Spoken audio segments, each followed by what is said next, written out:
بے انتہا قربانیاں دینی پڑیں۔ تب کہیں صلاح الدین ایوبی رحمۃ اللہ علیہ کی قیادت میں وہ اس مقدس شہر کو غاصبوں کے چنگل سے نجات دلانے میں کامیاب ہو سکے۔ اب یہ فضا پھر اس پکار سے کتنی دیر محروم رہے گی، اور اس ارض پاک کو غاصب یہودیوں کے چنگل سے چھڑانے کے لیے عالم اسلام کو کتنا خون دینا پڑے گا، اس کا تصور بھی انہیں رلائی دیتا ہے۔ دھیرے دھیرے سورج کی روشنی پھیل رہی ہے۔ سورج نے مشرق سے ابھر کر سر باہر نکالا ہے، اور 600 برس بعد پہلی مرتبہ دیکھا ہے کہ فلسطین پر ایسی قیامت ٹوٹ پڑی ہے کہ جو پہلے چشم فلک نے نہیں دیکھی تھی۔ اردنی فوجوں کی مزاحمت ختم ہو چکی ہے، اکثر سپاہی اپنی جانیں نچھاور کر چکے ہیں، باقی پیچھے ہٹ آئے ہیں۔ گاہے گاہے گولہ باری کی آواز اب بھی آ جاتی ہے۔ یہودی فوجوں نے بیت المقدس کو گھیر لیا ہے۔ شہریوں کو زبردست مزاحمت سے مقابلے کے بعد ان کے دستے اسٹیفن گیٹ اور باب دمشق سے شہر میں داخل ہو گئے ہیں اور وسط شہر کی طرف بڑھ رہے ہیں۔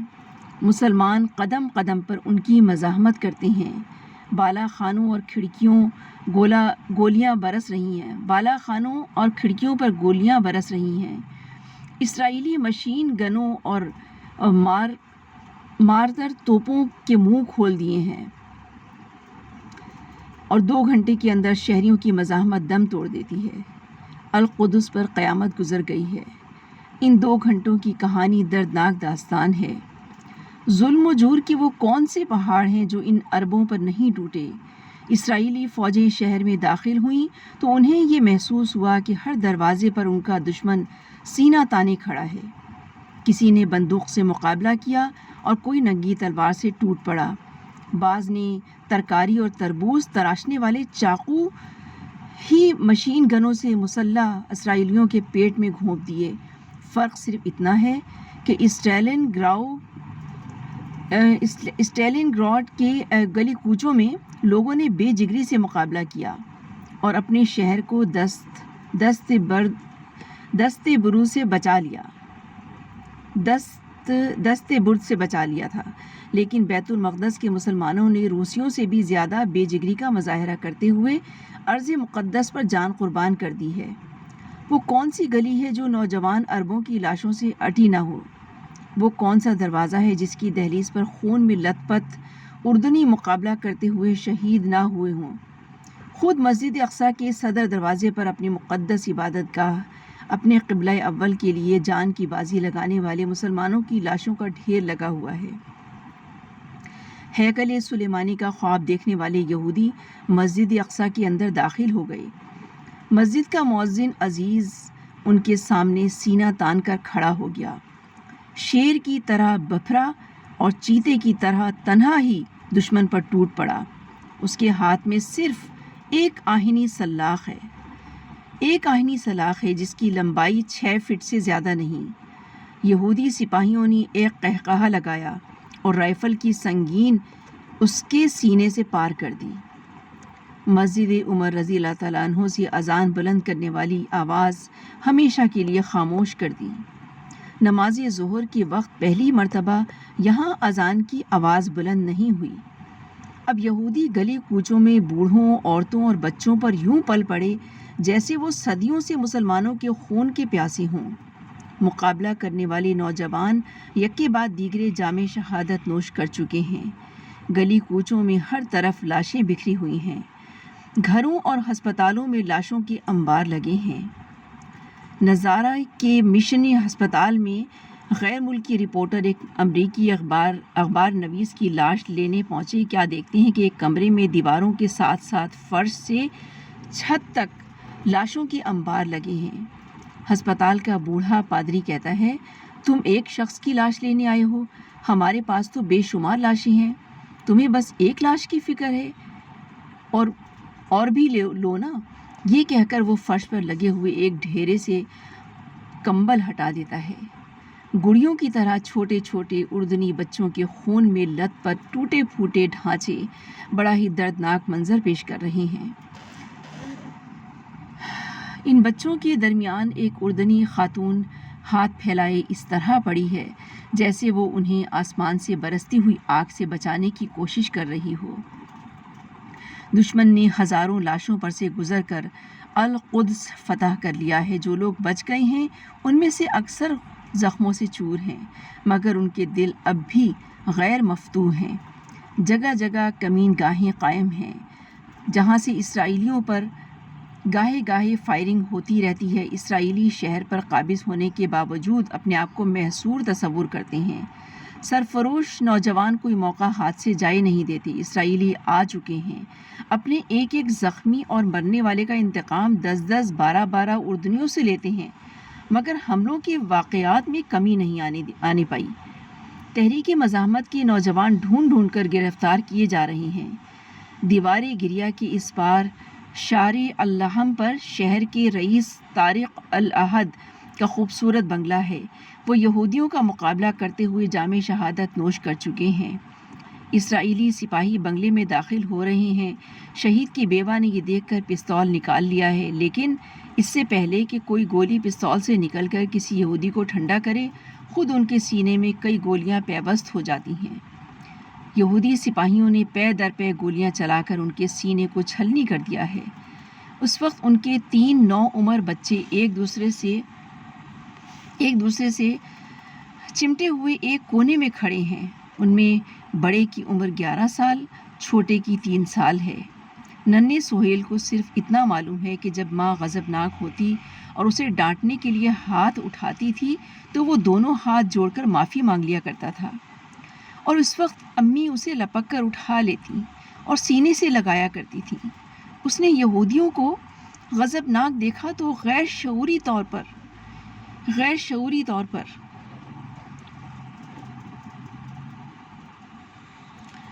ننھے ہاتھ جوڑ دیے ان کے سامنے، لیکن اسے امی کے پیار کے بجائے پہلے تو ایک زناٹے دار تھپڑ ملتا ہے، پھر ایک یہودی نے اس کے پیٹ میں سنگین چبو کر اچھال دیا اور یہ کہتا ہوا باہر نکل گیا، سانپ کے بچے کو بھی زندہ چھوڑنا یہودیوں سے دشمنی کے مترادف ہے۔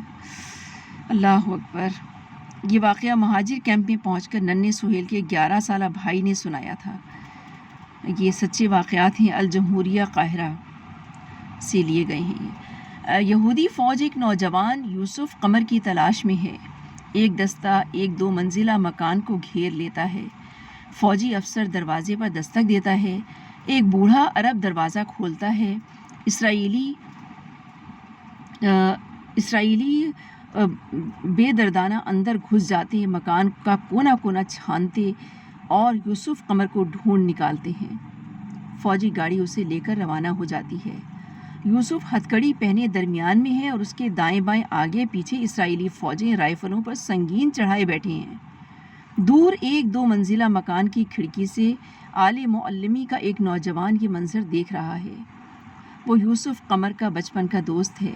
دونوں اسکول میں ایک ساتھ پڑھتے رہے ہیں، دونوں القدس کی فضا میں اکٹھے پروان چڑھے ہیں اور دونوں یہودیوں کے ساتھ لڑے جانے والے مارکوں میں دوش بدوش حصہ لیتے رہے ہیں۔ معلمی کے ہاتھ میں دستی بم ہے۔ بم کا پن اس نے نکال لیا ہے۔ وہ چاہتا ہے کہ آنے والی فوجی گاڑی پر دے مارے، مگر یوسف قمر کو دیکھ کر رک جاتا ہے۔ اس کا دماغ کہتا ہے بم مارو، لیکن دل آڑے آ جاتا ہے بچپن کا ساتھی مارا جائے گا۔ گاڑی قریب تر آتی جا رہی ہے۔ وہ فرض اور محبت کی کشمکش میں مبتلا ہے۔ اللہ اکبر۔ اب اسرائیلی یوسف قمر کو لیے بالکل قریب پہنچ جاتے ہیں۔ یوسف کی نگاہیں بے اختیار اپنے دوست کے مکان کی طرف اٹھ جاتی ہیں اور وہ دیکھتا ہے کہ معلمی کھڑکی میں کھڑا ہے اور بم اس کے ہاتھ میں ہے۔ فوراً سمجھ جاتا ہے کہ معلمی کشمکش میں ہے۔ وہ اشارے سے کہتا ہے ہچکچاؤ مت، بم پھینک دو، میری پرواہ نہ کرو۔ اللہ اکبر۔ معلمی نفی میں سر ہلا دیتا ہے۔ فوجی گاڑی اب کھڑکی کے عین نیچے پہنچ گئی ہے۔ اسرائیلی یوسف قمر کی آنکھوں کے اشارے سے چوکنے ہو جاتے ہیں۔ ان کی نگاہیں اوپر اٹھتی ہیں اور وہ معلمی کو بم ہاتھ میں لیے دیکھ لیتی ہیں۔ ایک فوجی اپنی بندوق کو چھپاتا ہوا لے کے آتا ہے، مگر ابھی وہ گھوڑا دبانے بھی نہیں پاتا کہ معلمی بم دے مارتا ہے۔ بم ایک خوفناک دھماکے کے ساتھ پھٹتا ہے، فوجی گاڑی اس میں سوار سب لوگوں کے پرخچے اڑ جاتے ہیں۔ معلمی کی آنکھیں اشک بار ہو جاتی ہیں، مگر اپنے دوست کی موت پر آنسو بہانے کا وقت کہاں ہے۔ چند لمحے بعد فوج کی زبردست جمعیت بلڈوزر لے کر پہنچ جاتی ہے۔ معلمی کا مکان مسمار کیا جا رہا ہے، مکینوں کو باہر نکلنے کی مہلت بھی نہیں دی گئی۔ مکان اپنے مکینوں سمیت زمین کے برابر کر دیا جاتا ہے۔ جو لوگ مکان کے ملبے تلے زندہ دفن ہو گئے ہیں، ان میں ایک بچہ بھی ہے جو صرف 20 دن پہلے پیدا ہوا تھا۔ القدس میں کئی روز سے قتل و غارت کا سلسلہ جاری ہے۔ اسرائیلیوں کے ہاتھ سے کوئی بھی محفوظ نہیں۔ بوڑھے نوجوان نہ بچے، عورتیں اپنے گوہر عصمت سے محروم کی جا چکی ہیں۔ بوڑھوں کو گھروں سے ہانک کر لے جاتے ہیں اور ان سے دھوپ میں دوڑ لگواتے ہیں۔ یہ سب کچھ اسرائیلی فوج کے اعلیٰ افسروں کے سامنے ہو رہا ہے۔ بعض غیر ملکی نامہ نگار اسرائیلی فوجوں کی چیرہ دستیوں کا ذکر جب اسرائیلی ہائی کمان سے کرتے ہیں تو انہیں جواب ملتا ہے، آخر ہمارے فوجی انسان ہی تو ہیں، اور یہ انسان وہ سب کچھ کر رہے ہیں جن کا مجرم یہودی نازیوں کو گردانتے ہیں۔ رات کے وقت کرفیو لگا دیا جاتا ہے، کوئی شخص اپنے گھر سے نکل نہیں سکتا۔ اس دوران میں یہودی فوجی دکانوں کے دروازے توڑ کر گھس جاتے ہیں اور جو چیز بھی ہاتھ لگتی ہے فوجی گاڑیوں میں لاد کر لے جاتے ہیں۔ عبادت گاہوں کی حرمت ان کی نظر میں سرے سے ہے ہی نہیں۔ بیت اللحم کی مسجدوں اور کلیساؤں کو اسرائیلی طیاروں نے تاک کر تباہ کر دیا ہے۔ یہ بطرون کے علاقے میں تو مساجد اور گرجا گھروں کا بالکل صفایا کر دیا ہے۔ یہ ٹائپو ایرر ہے، اس میں پڑھنے میں غلطی ہو جائے تو معاف کیجیے گا۔ اس کے بطرون کے علاقے میں تو مساجد اور گرجا گھروں کا بالکل صفایا کر دیا ہے۔ فتح کے بعد انہوں نے مسجد اقصیٰ کے صحن میں جشن سے مے نوشی فرمائی ہے، شراب نوشی کی ہے انہوں نے مسجد اقصیٰ کے صحن میں۔ اللہ اکبر! اور خدا جانے کہ القدس کے مقدس مذہبی مقامات کی یہ بے حرمتی کب تک ہوتی رہے گی۔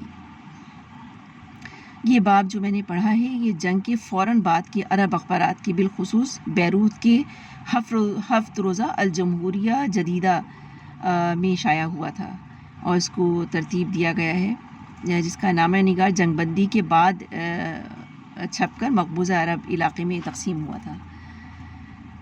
یہ ٹاپک کمپلیٹ ہوا ہے الحمدللہ۔ بہت دل کٹا ہے واقعات پڑھ کے۔ اللہ تعالیٰ ہمارے فلسطینی بھائیوں پہ، ہماری مقدس سرزمین پہ پروردگار رحم فرمائے۔ اللہ تعالیٰ دشمنوں کا صفایا کر دے، اللہ تعالیٰ دشمنوں سے نجات دلائے اور مسجد اقصیٰ کو آزاد فرمائے۔ اللہ تعالیٰ تمام فلسطینی مسلمانوں پہ رحم فرمائے، تمام مسلمانوں پہ، تمام ملت اسلامیہ پہ اللہ تعالیٰ ان کی ایمانوں کو جگائے اور ان کی مدد کے لیے سب لوگ بیدار ہوں، مدد کے لیے نکلیں۔ اللہ تعالیٰ رحم فرمائے، اللہ اپنا رحم فرمائے سب مسلمانوں پہ، آمین ثم آمین۔ سبحانک اللہم و بحمدک، نشہد ان لا الہ الا انت، نستغفرک و نتوب الیک۔ السلام علیکم ورحمۃ اللہ وبرکاتہ۔